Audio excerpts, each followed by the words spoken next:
Communication is like breathing. It's automatic. Whether we're communicating verbally or sending messages non-verbally, we're always communicating. Now, even when we're isolated from other people, we can talk to ourselves through our thoughts. Now, while we're always communicating, we're usually not speaking in front of a large group of people. Now, the purpose of this course is to make you a better public speaker, which can help enhance your employment skills and help build strong interpersonal and professional relationships.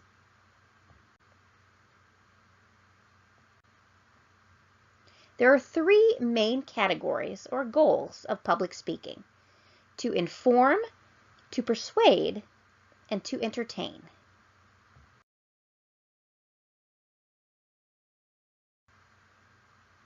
While some of you may have very little experience addressing large groups, we've all engaged in one of the simplest forms of speaking: a dialogue between two people. By simply engaging in conversation, you already know how to organize your thoughts logically. Now, when you tell a story, you generally start at the beginning and you work your way through. Likewise, you give directions starting at the beginning, not at the middle. Now, when your thoughts are organized in a logical manner, it's easier for your readers to understand what you're trying to communicate. You also know how to tailor your message to an audience. Now, when asked how your day was, you'll have different answers for your parents than you might have for your roommate. Likewise, you explain things differently to a 5-year-old than you would to an adult. You'd address a group of business owners differently than you would a group of high school teachers. You have to modify your way of speaking to fit to whom you're speaking. You also want to tell stories for maximum impact. Now, when you tell a joke, you don't start with the punchline. You work your way up to the best part of the story, adding in interesting details as you progress. And a final similarity between public speaking and conversation is that you already know how to adapt to listener feedback. It's not hard to tell when people have lost interest in what it is that you're saying or are really excited about your story. Now, you can shorten or lengthen your ideas based on listener interest. And when someone asks you a question, you can go back over certain information. There's also some differences between public speaking and conversation. The first is that public speaking is much more highly structured. Now, when talking to your friends, you might jump from topic to topic in a conversation.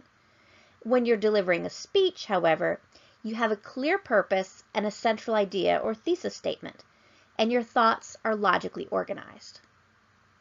Public speaking also requires more formal language than everyday conversation. Using slang and improper grammar is fine for casual talking.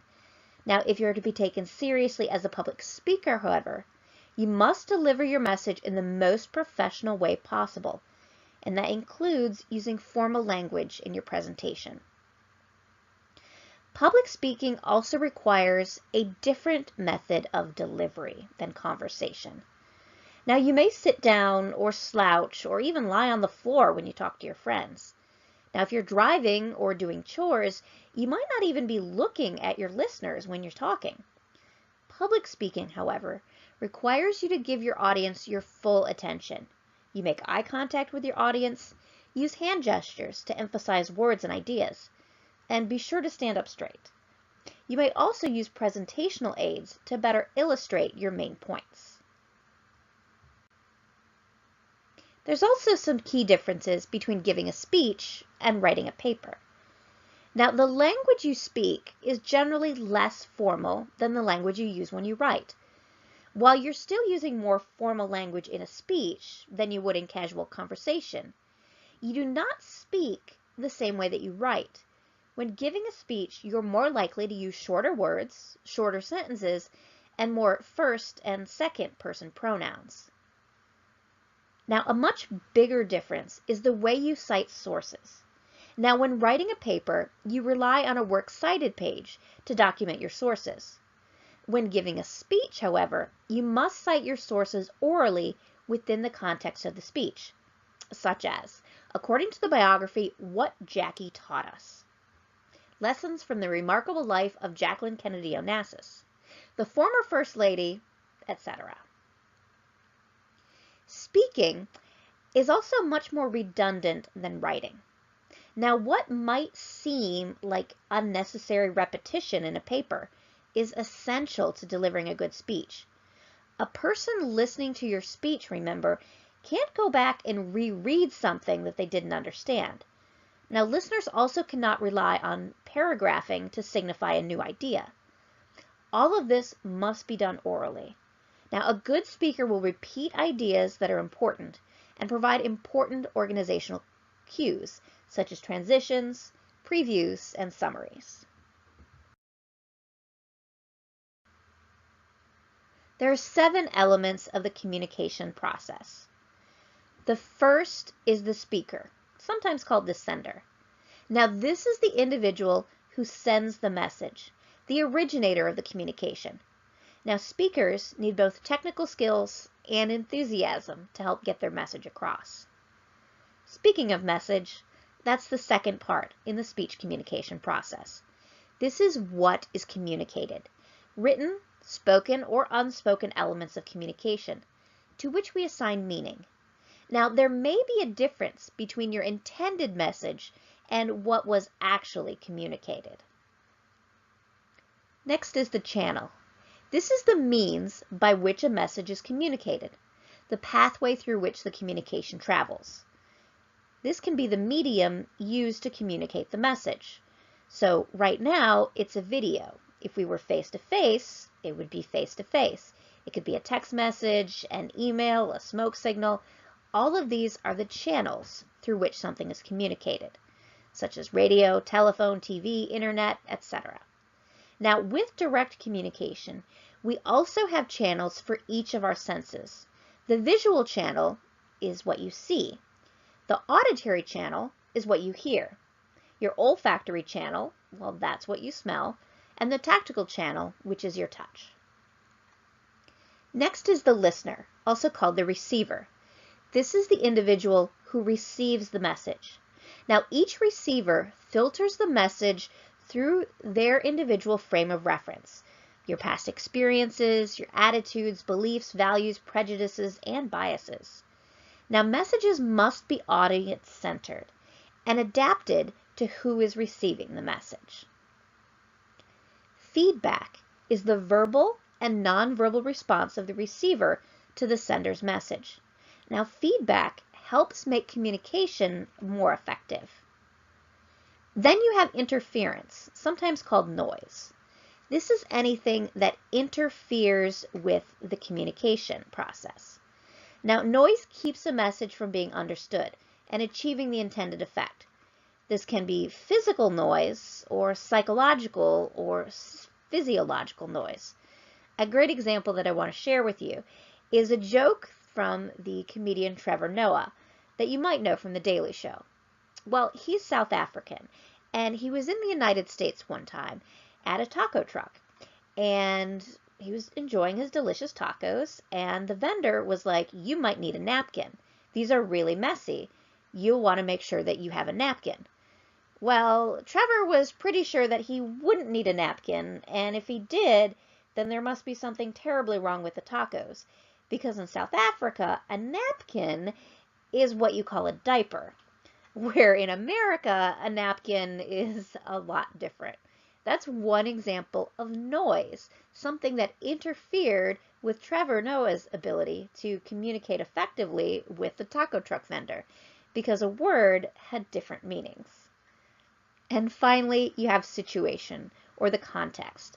This is the physical, historical, and psychological communication environment, the time and the place in which the communication occurs, such as the physical location, the occasion, or the time period. It can also encompass the number of people present, their past relationship with the speaker, the communication goal, and the culture in which the communication occurs, the personality of the speaker and the listener. All of these can have a great impact on the speech communication process. In 1948, Harold Lasswell described the communication process as who, and who would be this person here, the sender. Says what? That's the message. In what channel? That, of course, being the channel. To whom? The receiver, over here. With what effect? That is the feedback. Now remember also that you have interference or noise. This is anything that disrupts your message.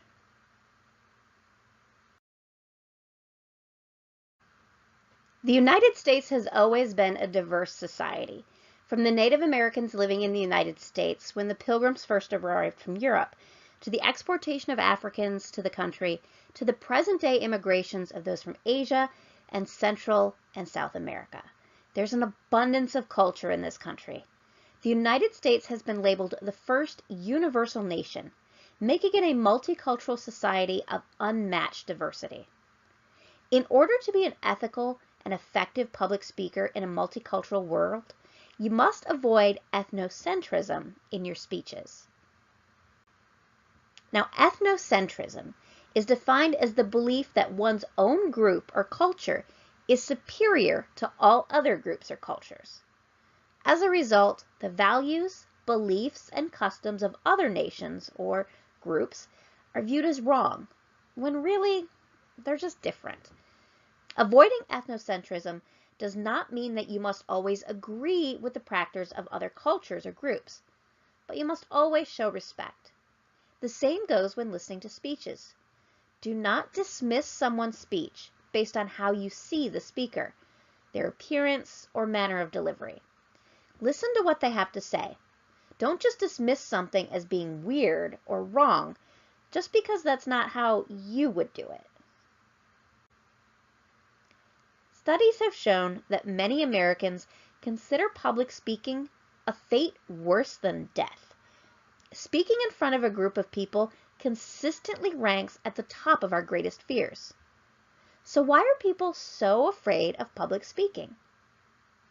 A 2008 study asked respondents to rate their fears of social situations and found the greatest fears to be public speaking, speaking up in a meeting or class, meeting new people, talking to people in authority, an important exam or interview, going to parties, and talking with strangers. Many of these have the same basic fear in common, being in an unfamiliar and thereby uncomfortable situation. It's okay to be nervous. Even professional public speakers get anxious sometimes. Positive nervousness actually works to help get you excited about giving your speech and energizes you for the presentation. There are several ways to help deal with your nervousness and give a good presentation. The first is to acquire speaking experience. You've already taken the first step by enrolling in this class. The things you learn here about how to be an effective public speaker will stay with you for the rest of your life. The biggest fear about public speaking is fear of the unknown. By taking this class, you're helping to make it known, thus lessening your fear. Prepare, prepare, prepare. The more you rehearse a speech, the better you will be when it comes time to deliver it. You can anticipate problems and work through them better if you've practiced giving your speech ahead of time. Now, if you pick a topic that truly interests you, then you'll do a much better job. If you don't care about something, that will come through in your presentation, and the audience will not care about it either. Now, if you pick something that you're passionate about, the audience will readily share in your enthusiasm. Now, our textbook suggests that for each minute of speaking time, you devote 1 to 2 hours of preparation time. You want to try to devote as much time as you can to practicing your speeches. At the very least, bare minimum, run through the entire speech while timing it beforehand.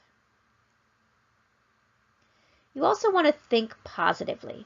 Have confidence. If you think you can do it, then you usually can. Pessimism will only weaken your performance and then lower your grade. Remember, do your very best because you don't want to take this class again.